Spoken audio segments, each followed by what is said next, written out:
Breaking the Water. This one's for Jose Fernandez if I have a baseball fan out somewhere. There you go. She's going to die unless you wake up. You are on a raft.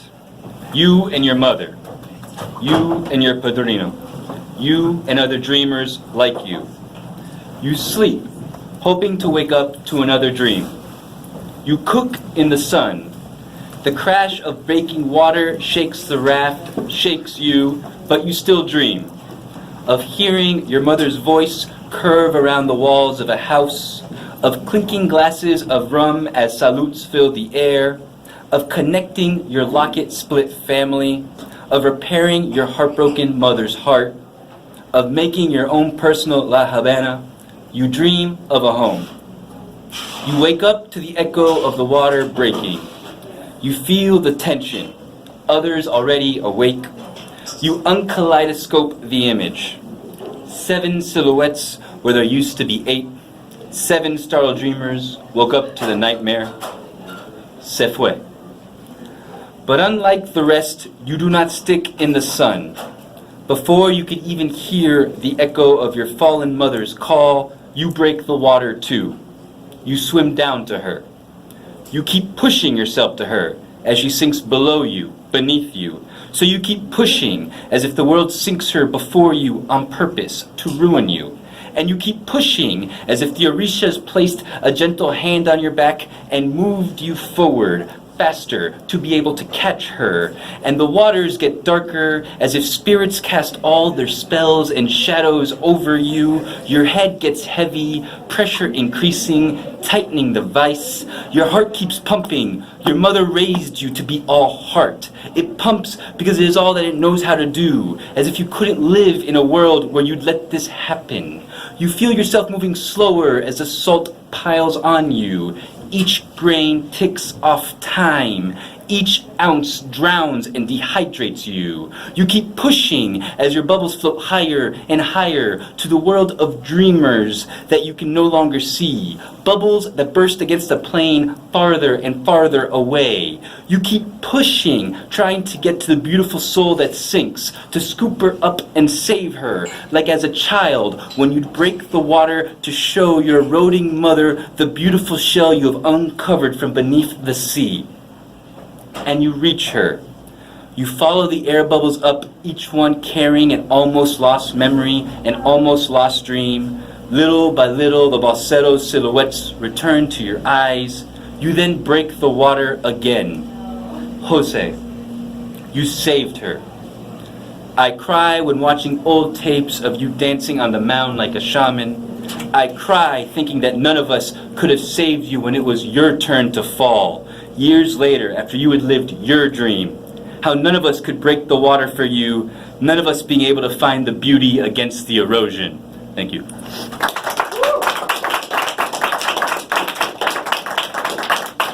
So I'm just going to have one more. This is kind of that's great. This is kind of a love letter to my father, who's like the funniest man I know. Oh yeah, this is 6 to midnight so fast. No, this is like a little love letter to my father, who's the funniest man I know, despite having every excuse not to be. So this is to my pops. Damn near every night when I was a teenager, I came home a little drunk, a little high. A rebel without a clue, rebelling with all the other rebels without clues. And I'd come home late enough to escape the Cuban mafia that consisted of my mother and sister. Yeah, but early enough that Pops was still awake. Pops with the rum in his hand, glass condensating till empty, almost as if timing himself through a ritual more than looking for any comfort of a buzz. And you could see in the globes in his eyes, in the book that wilted in his hands, that he was off somewhere else. And like the drunk Aureliano from 100 Years of Solitude, I stumble in and breathe alcohol-fueled fire over it all, like the drunk Aureliano that I am. These days, little more sober, little less crazy. I know more of the story. Pops, your mother died when you were a child. You tore your meniscus that same year, having a physical limp to accompany the tragedy of your mother passing. Before you or your father had any chance to decompress or understand what the loss of a matriarch does to a family, an army of green soldiers start to spread throughout the island. Rumors spread too. These include violence to your father. Preparations were made earlier to send you to an aunt in Miami, but the thought of you losing your second parent, this time by choice, is not something possible for you to comprehend.